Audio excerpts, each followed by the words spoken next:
Right, 30 minutes. Speed run. Here we go.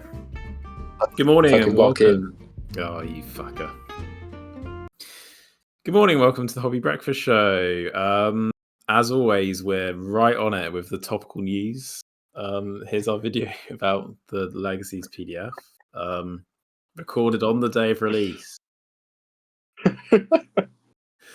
Joining me, as always, are OT. Hi everyone. And Mare. Oh, he's fucked off. Mare is here, but It's the old bait and switch.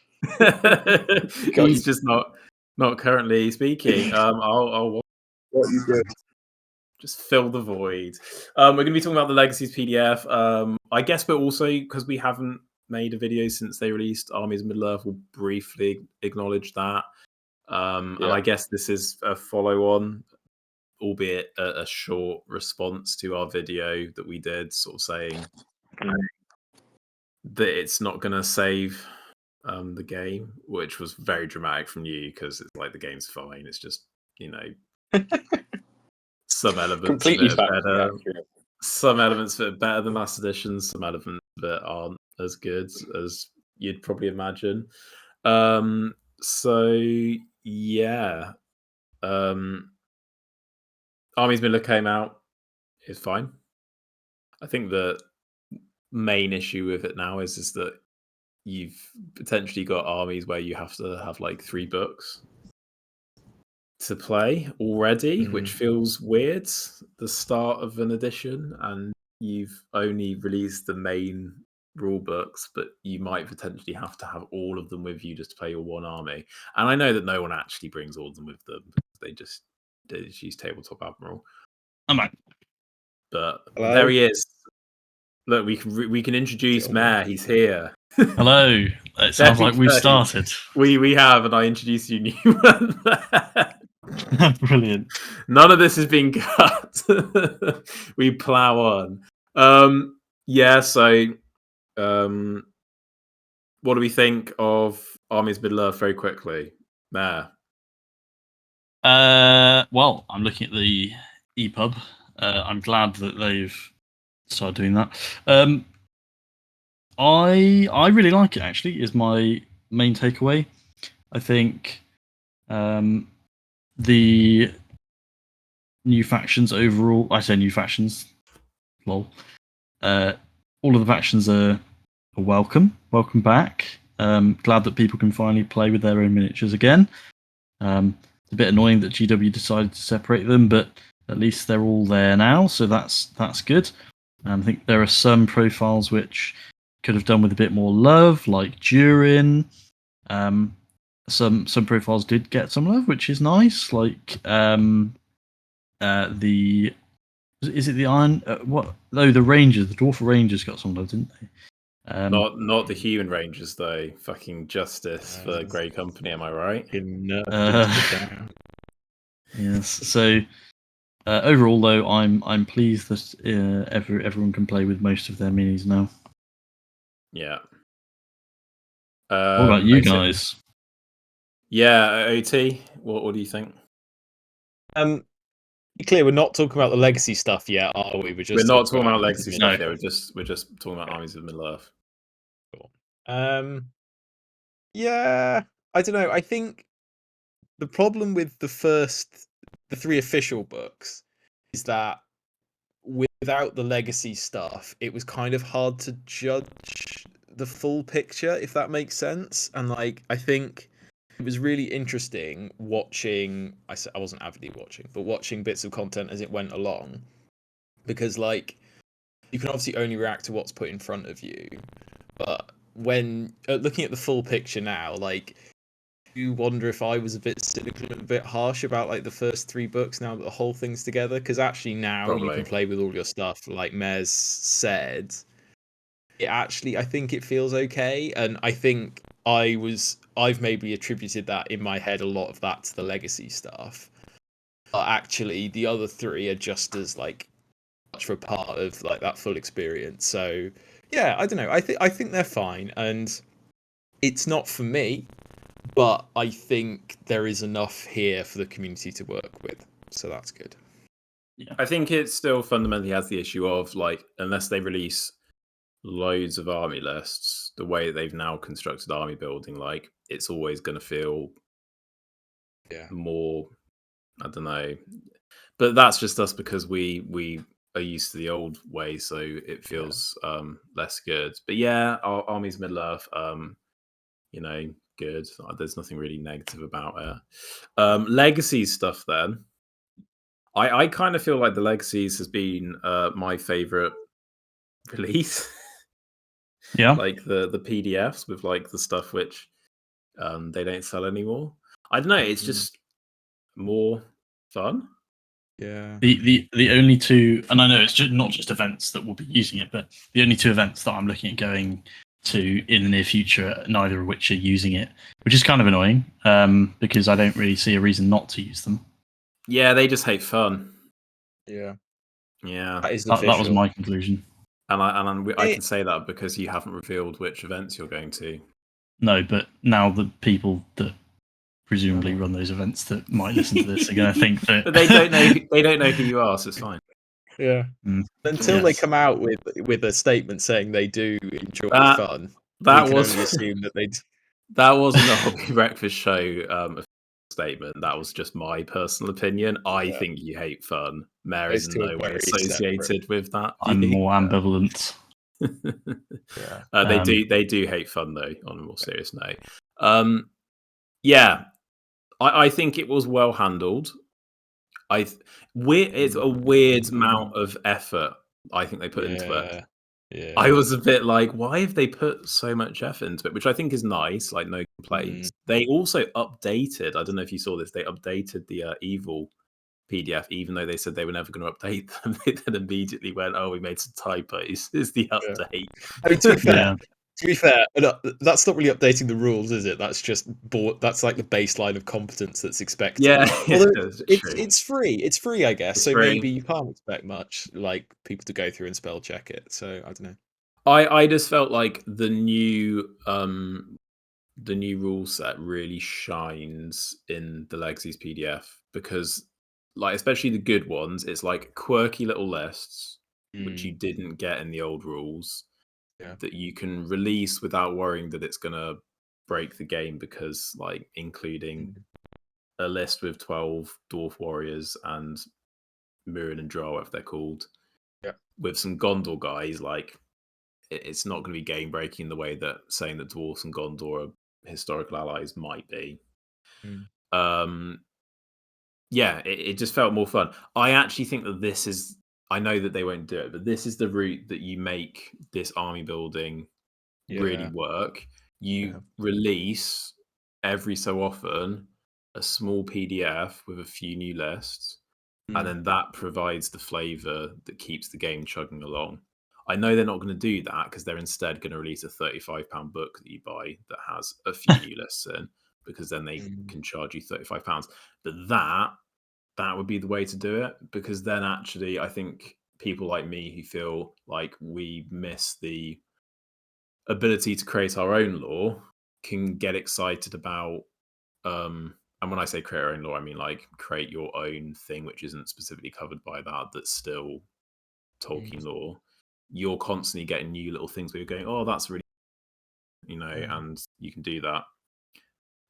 So I think it's a weird way to do army building, because I think it does kind of put pressure on them in a way to keep things fresh, like to keep releasing new things, because the variety is now inherently quite finite in order to like keep things, as I'm saying, like that's what they want though, because maybe people keep buying stuff. But ultimately, they probably won't have a quick enough release schedule for some people to feel satisfied. Some people will be fine with it, and others won't. Yeah, and that's just the inevitable consequence of doing this style of army building with this level of release schedule. If they stopped at this point and they didn't, this was it for like this edition, do you think that would be enough, or do you think they need, like, do you think they actually have to keep adding to things? Personally, I think they have to keep adding. This doesn't. It still doesn't feel to me like a complete edition in the same way the last edition did. And also, like from my perspective, they've not really done anything for narrative. I don't think they're going to. Presumably, they are going to have narrative stuff in books. I don't really want to rebuy all the source books, and I won't. I mean, the only narrative stuff I've seen is the stuff they've been releasing on the website in PDFs, right? Half-assed PDFs. Well, the War of the Rohirrim book that's been leaked, there must be narrative stuff in there, right? I mean, it can't just be they release a book with 4 new lists in and then charge you 30 quid. Like there has to be something in there. Like they've got to fill it, right? They could do a link. They could do like a campaign like they did in, I don't know, Crest the Ringbearer or something. Like that would be feasible. I wonder for narrative if like what other stuff after the War of the Rohirrim, which maybe they feel forced to do, like where would they go? Like will they just, as you're saying, kind of like rehash all the old books? But they won't. Right. Yeah, and I guess they could pick out like Legendary Legions or New Army lists to go with them. Yeah, maybe. I mean, they never touched the Hobbit, so they could do a Hobbit version of Ringbearer. So that's at least one thing they've got. But how many people would buy that is the problem, because they've already seen that Hobbit stuff is a bit tricky. Enough people. It's interesting, isn't it, that the plastic model which seemed to sell out was the Imrahil, the non-film one, when they did that release. Bolg didn't sell out. Hera didn't sell out. Or was it Hera? I can't remember now. I said Hera, but I don't know. I think it was Hera. I think it was like Helm, Heifer, Hera, that kind of sound. But anyway. I don't think The Hobbit or War of the Rohirrim are like motivators for people to buy models, especially. Like there might be some people who like a smaller group maybe, but I don't think there's the same like core of fans that there is for just the 3 original movies. Oh no, they'll never be there. They'll never have that same. It's never going to be in the cult zeitgeist. There you go. Fucking hell. Whipping out my big terms there. It's never going to hit that point of cultural relevance that Lord of the Rings was, so you're always going to draw in a lesser audience. Yeah, it's true. But Lord of the Rings is the big property in Tolkien's works, right? Yeah. So unless you're going to remake them, which they shouldn't, not for a long time, you're only going to produce something worse. Like Rings of Power. Yeah. Yeah. Fucking Rings of Power. 3 more seasons to come. Yeah, I didn't finish watching season 2. Sorry, what? Yeah, they're committed to 5 seasons. At what point do they just decide that it's not working out? I think maybe they just don't. Yeah, maybe they just don't tell anyone they're releasing the final 2 seasons. Like they appear on Amazon Prime and that's it. Just quietly release them. I think that they literally have already paid for it though, so I think that they just keep making it because the money's being put forward. So if you don't make it, then that money just didn't Bezos say don't fuck this up to someone? Yeah, probably. He spent $1 billion on it. Yeah, I know that's chump change to him, but like, how do you qualify a success on Amazon Prime though? Like, does the subscriber? They'll try and spin it as a success, won't they? But it's not. Yeah, because they'll probably go like, well, actually, we brought a premiere show to our network, and we maintained X many subscribers in that time. Yeah. The fact that they really subscribe to watch Clarkson's Farm, which presumably costs like 1% of the cost, irrelevant. Fucking love Clarkson's Farm. Clarkson's Farm, top TV. I feel like we've gone off topic. Well, I don't know, right? Our topic is whatever we want it to be. It's not a very nuanced topic. Like the legacy we need to stuff, put Clarkson's Farm on the thumbnail. Legacy stuff is good. Like for me, it's my favorite of the 4 releases. I think we are overrating it slightly just because, like I said earlier, it actually completes the picture. I think in some ways, it felt like with the other 3 books, because all the stuff wasn't there, it felt like they were taking stuff away from you, if that makes sense. Like it wasn't everything was there. Whereas now, because Legacy is out and, they have actually put a bit of effort in, the expectations were so low that they have actually been, beaten for once, which is quite nice. Like I was expecting a bunch of stat lines, maybe one or two special rules, but they gave or a needlessly complicated version of Mighty Blow, which relies on that which everyone loves we to love. see. I can't wait to field Aurora Turk. I don't know if I actually own enough field at anything about 400 points, but so I've actually ordered a 3D printed version of him. I also have. Yeah. Which one have you got? Is it the one where he's holding his hat in the air? No, on the horse. I was tempted by that one. Did you go for the one where he club like golf club? Yeah, there's 3 minis, and the one with the golf club. So I went for the one which is more of a kind of guy with a top hat on a horse looking. Yes, I think I do remember that. The printing goes everyone does. That's the. I might have a look actually. I got that one, but yeah, I did. I was very much tempted by the guy playing golf, and then I was like, Well, if I get it, I'll get an extra one of those. There you go. But yeah, I ordered that.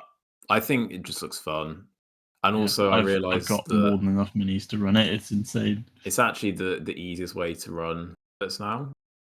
Because Battle of Bywater, you have to have all 4 on pony. And you can actually use your rangers with it as well now. Yeah, and then the other one is you basically have to run Gandalf on cart or it's not worth taking. And I'm like, I'm honestly at this point intimidated to build Gandalf on cart. It's quite a commitment. I'm like, this is at this rate, the amount of hobby that I'm getting done, that would take me half a year to do. Half a year of just slowly. Yeah. Anyway. What do I need to search for on Printing Goes Everyone? Bull Roar? No, it was like Hobbit on horse or something. They're all weird names, aren't they? Because they can't. Yeah. Apparently, Etsy are. We're really just going with the tangent now. Apparently, Etsy are having to crack down on stuff. So apparently, a load of 3D print stuff for Warhammer is going to be removed from Etsy. Oh, right. Because they're changing their terms of service, so they're going to be harsher towards people that are obviously infringing on IP. Okay, well they'll just be losing money then, I guess. Yeah, but I think the problem with 3D printing is so difficult to actually prove that a shop has the license to 3D print stuff. Because you could have, how do you know that shop is one of the vendor licenses versus just some guy with a 3D printer? And then on top of that, there's then the problem of you're also printing something that's very clearly Games Workshop inspired. So I think that Etsy have basically just gone, fuck it, let's just change our rules to get rid of this problem. Which is a bit of a shame.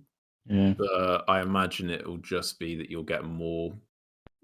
I imagine what will happen is you'll have to buy the 3D print file and send it to somebody to print to you rather than that they advertise the thing that they're going to print. Yeah, that's kind of what I'm doing. That's the direction things will move in, which is, added steps, but probably how it should be though, because otherwise, because then you're buying the files. To the artist, doesn't it? Yeah, it goes to the artist. Yeah.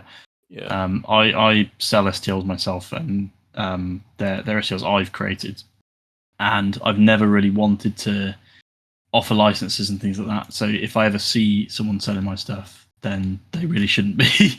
But there's nothing I can do to stop it. Anyway, this is a completely different topic. You don't get your lawyers involved? That's cease and desist? Yeah. I'll ask GW for a template. Mayor's fucking lawyer army. they're an army of hobbit folk in top hats. That's all you need to look like Mayor Whitfoot. Yeah. Big mutton chopper. The bigger the better. They turn up at your house like Jehovah's Witnesses. Fucking selling your 3D printer. Selling you Middle Earth fucking 3D print. They're like the TV licensing people. Yeah. I see you've Can got we- a printer in there, sir. Yeah, can but we I only come print in- my own stuff. Can we come in well, to check your could you prove it? TV? No. You are not allowed in my house. Fuck off. Oh dear. I still can't find this mini. Can you can you tell me what it's actually called? Oh god. Okay, I'll look it up. Anyone who's listening in America is going to be confused what we mean by TV. Yeah, well, it's cable's different, I guess, isn't it? Is that Yeah. like? I mean, what is cable? Cable's just like satellite TV, isn't it? It's like Sky essentially. Right. Whilst a TV license is something you have to purchase in the UK to watch live TV. But then again, at least we don't pay for healthcare. Yeah, true. Yeah, take that, Americans. We do with our taxes, but you know, Yeah, no, it's, we it's do. fine. Well, We do. America's taxes pay for their military, don't they? Ours pay for fucking God, healthcare. okay, right, okay, good. See, Yeah, that'll do. American taxes pay for our military too. So they're just our military by proxy. Anyway, thanks, America. this is why we allow them to go independent. It's fine. I look forward to when I go on holiday to America. This video being flagged was the reason that they don't allow me through immigration. See, they're subscribed to the Hobby Breakfast Show. You're like, yeah. oh, fuck. Okay, it is called. No, why has it actually done this? Their website categories are a mess. Halfling Sheriff. If I type in halfling, I'm sure it'll come up. Halfling Sheriff on horse, I think. Okay. Quite a lot of nice halfling stuff. It's a popular fantasy race. You don't say. Halfling Sheriff on horse. Oh yeah, he does. He looks a bit like he's smoking a pipe. To be honest. Yeah, he's got a little bit of a Mayor Whitfoot look to him. He's got a club though, so he's definitely meant to be Paul Aurora. Yeah, I mean, why else would you put someone on a horse, right? Yeah, it's very. Mine. Yeah, no. Yours is definitely closer to the Games Workshop sculpt. Yeah. I kind of went for a deliberately less combat effective looking of it. I mean, the horse does look quite laden and pudgy. Yeah, I like that as well, though. It's more. In a good way. Yeah, absolutely. A fat horse for Bull Roarer to fucking steal. He's just healthy. Tell you what, he's probably riding Fatty Lumpkin. Do you reckon? I think it's Bill. Gibby's like, who the fuck's Fatty Lumpkin? Bill the Pony's great grandfather. Yeah, it must be. Or mother. We don't know the gender of the pony. Do you know who Fatty Lumpkin is, OT? Sorry, I said Gibby. We'll have to edit that out. Don't say it again. I'm just reminding us. Yeah. I don't know who Fatty Lumpkin is now. You're missing out. Not a true fan. Missing out. Fatty Lumpkin is, I would say,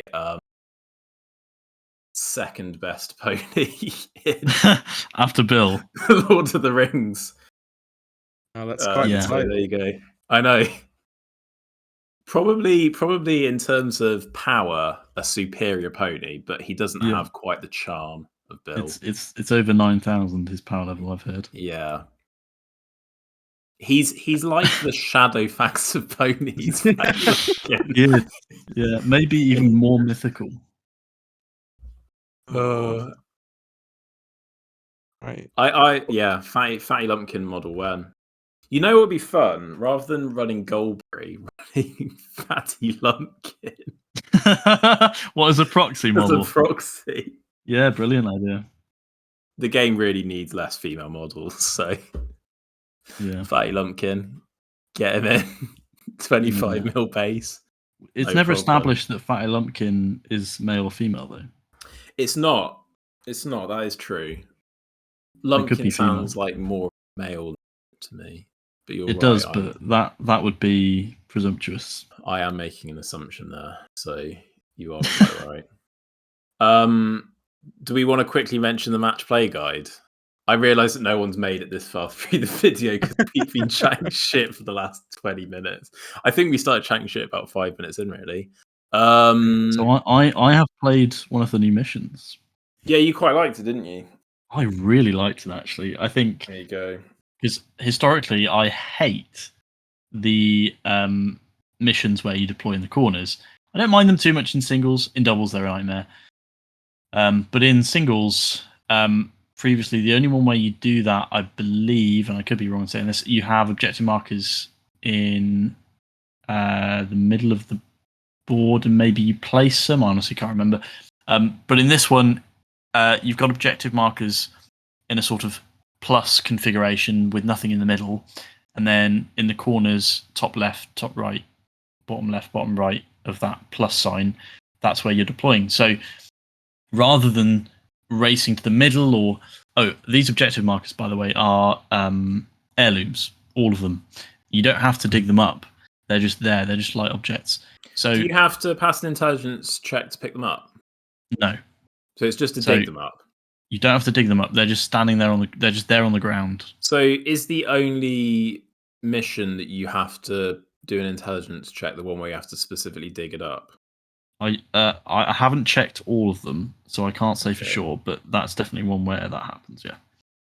Yeah. On odds agenda I- against the intelligence stat. I knew it was going to come up. It's just so pointless. Like the It really only is. reason that it had a purpose was if they were going to majorly use it in the scenarios, and they haven't. So you've added an entire stat for every model in the game so that you can throw stuff, Yeah. charge the ring bearer, occasionally get affected by very niche magic, most Yeah. of which doesn't actually do anything to you, or dig something up in one scenario. Like, I'm wow, not sure who every complained model. that it doesn't make sense for berserkers to be able to charge the ring bearer, but that was a very niche scenario to design Yeah. out of the game and create a whole another layer of complexity. Who the fuck cares? Change the yeah, rules who to the cares? one ring. Don't fucking add a stat for everyone. Yeah, I think part of the reason they probably haven't added it to the scenarios is because that would heavily favor good armies. Models tend to be higher intelligence, so I think there'd probably be complaints, a bit like the banners, where it's just sort of a bit biased potentially. Yeah. Again, though, don't make good models more. No. But yeah, so the matched play guide. So the single scenarios, I think there are some good ones, some good new ones. The doubles, I'm quite disappointed by. I think there's been no invention there. You don't play with your partner most of the time in these double scenarios. I think in 4 of the 6, you don't deploy together at all. In one of them, it's Maelstrom, and in one of them, you actually get to play together. Some people like the idea of having to deploy away as a separate force and joining it with your ally and fighting the enemy and do a positional battle, but it oftentimes ends up being 2 1-on-1s, and that's not why I do doubles events. I do doubles events to play alongside my partner and to use tactics together with our miniatures and fight side by side, not to slog across the battlefield only to arrive when they've been killed. That's not fun. So I'm hoping that events will use a mix of doubles and single scenarios. I think that's usually the best way that I've seen them done. So yes, your guys' opinions. Yeah. Games Workshop just aren't very good at designing doubles stuff. Like, they've never, in my opinion, over their double scenarios are basically just a single scenario. And that's the only difference. Like, the only attempt really of introducing something which actually makes 2 players meaningful is that scenario where you didn't tell the person you were playing with who you were trying to kill. But then that was just a terrible scenario because 1, most of the time it was pretty obvious. Yeah. Or 2, there was nothing really stopping you cheating. But Yeah. like it needed more stuff that actually meant that what you were doing was playing cooperatively rather than just the best person on the team making all the decisions and one person standing there rolling dice occasionally, which, as ENOT found. When you play against a team which very clearly has that dynamic, that is what happens. And it's only really doubles if the two people are of comparable experience, essentially. Yeah, otherwise, fine. Nothing wrong with the new scenario. They seem as good as last edition. They're acceptable. I can see why people don't like the banner thing. I can also see why you could just argue that you should use banner. Yeah. So, yeah. OT? I do wonder if there should be more ways, and this is coming from the Legion side of things, to like for players to put their There own is. kind of stamp on things, like more like customizable aspects about them, where like you could change a minor aspect of the scenario to like there'd be like a draft phase or something around your army. Like I don't know.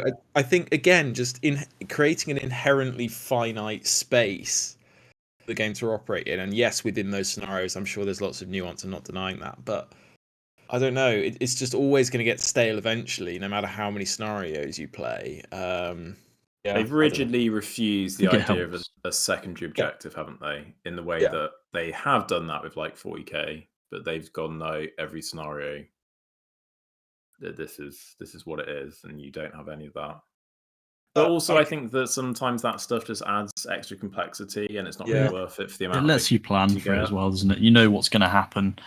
The Legion sort of generating a mission is nice, I have to admit. I haven't also enjoyed that. I don't.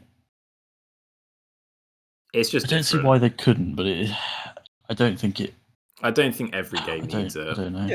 Yeah. I think And- it's just a different approach, and there's nothing wrong with that necessarily. It's just that like, I personally enjoyed that style more, but I can also see that, as you said, like being able to plan for a specific scenario or something might be nicer for people. I just don't know, like inherently rolling for a random scenario or something, or maybe even having like a veto might inherently always lean towards certain lists, and there's just maybe not something you can do about that, and that might not feel great. I always feel like the idea of secondaries makes it feel more like a video game. You just feel more like you are playing a game rather than you're playing a scenario that represents something. Do you know what I mean? Yeah, I can see that. It's like the game within the game, and then it just feels like, what am I actually doing here? Am I actually recreating a battle or some sort of skirmish might have happened, or am I just arbitrarily doing things because the cards say they should? Do you know what I mean? Yep. At least with the Middle Earth design, it's like, in theory, there is some specific thing that's going on in the battle, even if no one actually reads that bit of blurb that they say. But yeah, anyway, I think that's our half hour of shit discussion up. We spent at least 10 minutes talking about Fatty Lumpkin. I think a good third of that is probably on topic, and maybe 2/3 of it is usable. We'll have to wait and see. Leave it all in, even the bit about nuke. Oh, classic. A bit about what? Nuclear war. Nuclear war. Nuclear war. I said nothing about nuclear war. No, that was quite a lengthy discussion. Anyway, good. Yeah. Well, Bye. tell us your thoughts on the double scenarios. Oh yeah, comment below if you watched this. Why did Like you and hate subscribe? every Yeah. second? Comment if you've watched. We had quite a few people doing that, didn't we? Yeah, I think it's because we actually made meaningful videos, unlike this one. When have we ever made meaningful videos? I don't know. I think the last few we've videos, been on a bit of a run recently. I think the last few Yeah. videos actually had some sort of point and purpose to them. Yeah. I'm not sure this one did. Must have missed those. I don't know, not to big us up too much, but I think like You've all already picked perspectives. us up too much. Yeah. How was that? All perspectives on the game are valid, and you shouldn't just listen to other people that are saying the same shit as you. Like, I think, like, there are so many different ways to enjoy any game, I think so many. I'm not just leveling this at MESBG, but so many communities now seem to get so hyper fixated on one way of like approaching and enjoying the game. It's so easy to forget that there's loads of different approaches out there, and winning isn't everything. There is relevance in like narrative play, and I think the legacy stuff really caters to that quite well, and I think I was really pleased to see it for that reason. More narrative Games Workshop plus. But it won't make them money, and every time you make this point, it's completely valid. Yeah, But I know. like the problem is they will never give MESBG the tools to make functional narrative scenarios independently of them releasing books, because then unless they charge like £100 for it, in which case no one would buy it, it wouldn't be a successful product. So yeah. Thing is, I'm a filthy hypocrite because I'm not really buying things edition because I'm not going to play it enough, and I know that. So it's like even if they did release something narrative, I don't know if I'd necessarily buy it. Yeah, maybe if they released something like Quest but better, maybe I would just so that I had it. But yeah, There you go. Get on it, GW. Quest but better. Quest but better, and I might buy it. No promises. Yeah, should they do that or should they release Space? Interesting. Space Marines or narrative book for Middle Earth. Yeah, good. Should we end it there? Sure. Let's. Bye. Bye. Bye. Bye. Then. Bye. Bye. Bye.